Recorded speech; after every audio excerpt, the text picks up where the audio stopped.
Homer's Enemy is the 23rd episode of the 8th season of The Simpsons. Frank Grimes, a man who suffered tragedy after tragedy in his life, but never stopped working hard, is hired by Mr. Burns to work in the Springfield nuclear power plant. Frank encounters Homer Simpson, a far less serious and far less professional worker. Frank discovers that Homer, in spite of his disinterest in his work, lives a much more comfortable life than Frank. Homer's Enemy was written by John Swartzwelder, an arch-conservative American libertarian and notorious paranoid recluse, which means it should come as no surprise when Frank exclaims, "You're what's wrong with America, Simpson. You coast through life, you do as little as possible, and you leech off decent, hard-working people, like me." Whether Swartzwelder's politics influenced the episode consciously or unconsciously, my commentary would be the same. Frank represents not conservatives, but an idealized fantasy of who conservatives are in the minds of the very same conservatives. The decent, hard-working people, the salt of the earth, those who value back-breaking labor as a virtue, those who turn their nose up at the social safety net because it somehow devalues their true god, work. Homer represents something else. He represents what conservatives blame for some of the failures in capitalism. Laziness. Not making enough money? Simply get a second job, like Frank Grimes. He mentions that he works a night job at a foundry. Still not making enough money to get by, even with 2 jobs? Well, that's a you problem to conservatives. To them, it's not a failure of the system. To them, it's not necessarily even something with which we should sympathize. If you aren't making enough money under capitalism, then you must be lazy. If you are living on the street, then you must be lazy. Why not at least live in a dangerous, overcrowded, poorly maintained, homeless shelter? American liberals may be less inclined to agree with these statements, but American liberals believe in capitalism too, which means they are doomed to see conservative workers as the enemy rather than the economic system that is responsible for all of the hardship in the first place. If someone suffers under capitalism but performs all the tasks that capitalism demands of them, well, maybe that's just the fault of the Homer Simpsons of the world who leech off hard-working people. Nothing like a scapegoat to distract from the real enemy of labor. Sir, I was only following standard procedure. Ah, true. But it's also standard procedure to blame any problems on a scapegoat or sacrificial lamb. Mr. Burns barely factors into the episode except as a kind of neutral party, an oblivious and even harmless entity that does not care one way or the other. Burns is brought to tears by Frank's life story and hires him, but also chews him out over something that wasn't his fault. Past experience shows that Burns thinks nothing of Homer, but gives him an award anyway. In a bit of writing ingenuity, Homer's Enemy frames Homer Simpson as wrong, but the protagonist, and Frank Grimes as right, but the antagonist. Burns is an invisible hand of the market, and the conflict is only between Homer and Frank.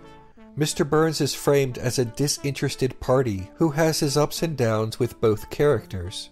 If Homer's Enemy were more honest, Frank Grimes would not be so correct, and Homer Simpson would not be so incorrect. But it is honest in ways it did not intend to be. Workers are pitted against each other by their employers, focusing on competition between one another rather than competition against their employers.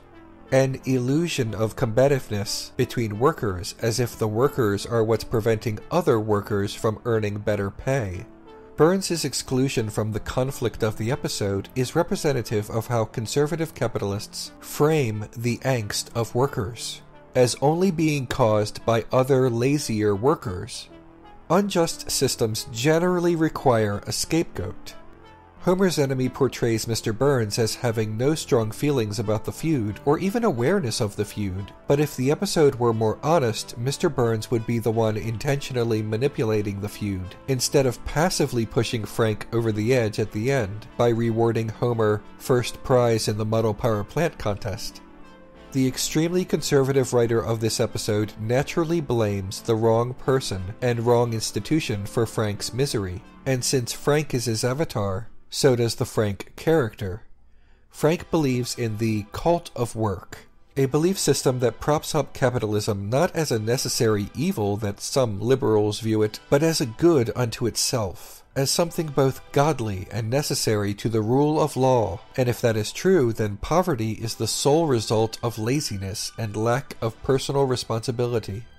The working poor, many of whom are conservative, continue to buy into this in spite of it being opposed to their best interests.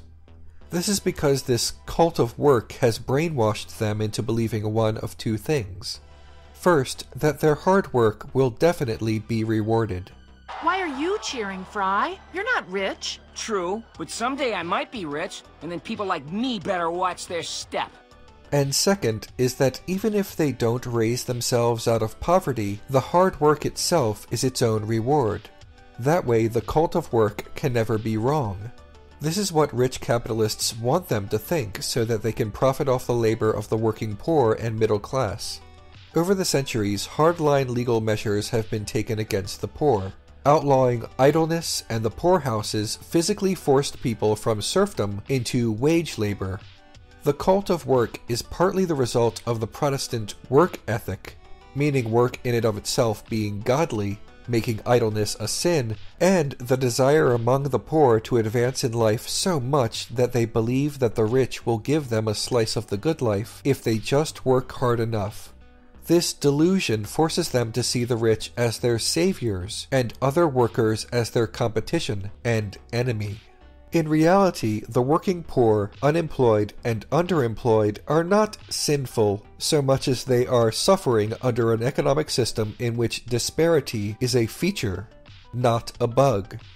There have been mild attempts at reform over the years, but little interest in replacing this economic system outright. Welfare as we know it began in America in 1935 as part of Franklin Roosevelt's Social Security Act. Decried as socialism and as antithetical to the cult of work in America, what the Social Security Act actually did was help struggling families. For example, it granted aid to dependent children who had lost an income-producing father. By the 1970s, welfare had become a lifeline for single mothers, giving conservatives even more ammunition against it. A single mother defies the cherished social norm of the nuclear family and the reliance on husbands as sole caregivers. For these socially conservative reasons and many others, conservative and neoliberal politicians sought to end welfare as we knew it. Bill Clinton himself ran on this during his campaign. When I ran for president 4 years ago, I pledged to end welfare as we know it. The Clinton Welfare to Work program ushered single mothers and others off their support. Some greatly suffered because of this, and those who could find jobs often found them lacking. Retail jobs and cashier positions that couldn't possibly provide for themselves and their numerous children. Low-wage jobs provide little room for upward mobility, and since wages have been largely stagnant since the Clinton years, these low-wage jobs aren't getting better. The buying power for those pushed off welfare by the Welfare to Work program is now lower than it was in the 90s. Cuts to welfare are pushed by conservative politicians, applauded by conservative voters, and accepted by neoliberal politicians who want to seem sympathetic but still follow a doctrine of capitalism. Food stamps, housing, and healthcare outlays are up, but welfare checks have shrunk so much that the very poorest single-parent families received 35% less than they did before Welfare to Work began. What's more, there's another major problem for welfare recipients right now: significantly reduced funding for job placement and training. Conservatives get into government, dismantle programs, and then use the now dismantled programs as evidence that they don't work. It's a con. Men like the fictional Frank Grimes and their real-world counterparts would ignore this. He would call struggling mothers welfare queens, and see any failures of the system as the result of the Homer Simpsons of the world. Again, unjust systems and policies require a scapegoat. Frank tells his opposite that if Homer had lived in any other country, he would have starved to death long ago, and the episode treats this as a fact in spite of the reality that most developed countries have far better social safety nets than the US. Other scapegoats include policies, institutions, and people who actually benefit the workforce, so that rich capitalists can avoid detection as the true problem. Sometimes rich capitalists can even benefit from these policies, institutions, and people, such as when immigration is blamed for low wages, unemployment, and the proliferation of the sin of laziness. In truth, immigrants are 30% more likely to start a business in the US than non-immigrants, and 18% of the small business owners in the United States are immigrants. Small business owners by immigrants employ millions of people and generate more than $776 billion annually. Immigrants are also more likely to create their own jobs. 7.5% of the foreign-born are self-employed compared to 6.6% among the native-born. Deep down, rich capitalists love immigrants because of the cheap labor that they provide and because immigrants have started 25% of public US companies that were backed by venture capitalists. This list includes Google, eBay, Yahoo, Sun Microsystems, and Intel. But capitalists and their puppet politicians need the workers to blame themselves, to blame other workers, which makes scapegoats so prevalent. Immigrants, I knew it was them. Even when it was the bears, I knew it was them. Another way rich capitalists get workers to blame each other is through propaganda against unions. Workers are subjected to what union organizers like to call a captive audience meeting. Employers hold these anti-union meetings once they have caught wind of an organizing campaign.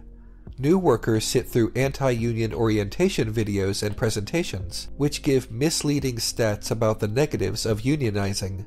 The biggest negative of unionizing is that the employer will try to fire the employee, but that is not a negative of unionizing, it is the product of not having a union in the first place.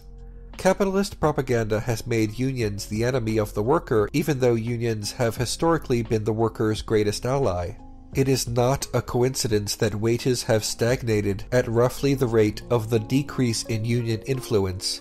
The Simpsons had an earlier episode in which Homer becomes a union representative, but talk of unions on the series has faded along with the presence of unions in the real world.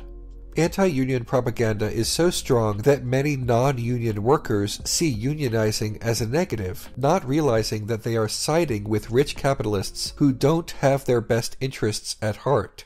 Frank Grimes' parents abandoned him as a child, suggesting that he spent the rest of his youth in poverty. In addition to the episode, and by extension Frank, misunderstanding other workers as the cause of Frank's ennui, Frank also fails to realize that his position in life is not dictated by how hard he works, but the conditions in which he was born. Carl Alexander is a Johns Hopkins sociologist who followed nearly 800 people from poor neighborhoods in Baltimore since they started in first grade in 1982. Of the nearly 800 school kids he followed for 30 years, those who got a better start because their parents were working, had more income, or because of a two-person household tended to stay better off, while the more disadvantaged stayed poor. Out of the original 800 public school children he started off with, only 33 moved from a low-income birth family to a high-income bracket by the time they neared the age of 30. Wealth preserves privilege across generations. Only 4% of the low-income kids he met in 1982 had college degrees when he interviewed them at age 28, whereas 45% of the kids from higher income backgrounds did. Of course, these statistics also intersect with racial discrimination. Among men who drop out of high school, the employment differences between white and black men are staggering. At age 22, 89% of the white subjects who dropped out of high school were given jobs anyway, compared with only 40% of the black dropouts. Believers in the cult of work would claim that some born into poverty fight their way up to the middle class, and in some extremely rare cases even wealth, but that does not change the fact that it is much more difficult and much less likely with fewer resources. Low-income children caught up in their parents' economic struggles experience the impact through unmet needs, low-quality schools, and unstable circumstances. In Homer's Enemy, Frank definitely had unmet needs, homeschooled himself, and obviously had unstable circumstances. But when Frank laments that he lives in a small apartment between two bowling alleys, and Homer lives in a house, he blames Homer's laziness for his own misfortune, rather than a system that disadvantaged Frank from an early age. Struggling workers like Frank are given a pat on the head by rich capitalists because their added labor will always benefit the income of said rich capitalists more. And because of this, struggling workers might see these capitalists as their benefactors or even aspirational. The cult of work is at play here. So long as the workers don't complain about the unequal arrangement, these workers are a net positive for their employers. If the workers do complain, capitalists will make excuses that deflect criticism. Things like, if you wanted a higher paying job, you should have taken a higher paying job. That's a you problem. But this ignores the aforementioned statistics about the challenges in attaining these jobs for those born into poverty, not to mention the limited amount of higher-paying jobs. This sometimes forces workers to take on more than one occupation at a time. Rich capitalists are, more often than not, born into better circumstances than the poor, have far greater advantages, have far more privileges, resources, and stability. But they can't or won't see it that way, and instead blame the victims of capitalism rather than the beneficiaries of capitalism. The US props up an American dream of getting rich from nothing but the sweat off your back and a garage for your amazing invention. It is codified in the very culture of the nation.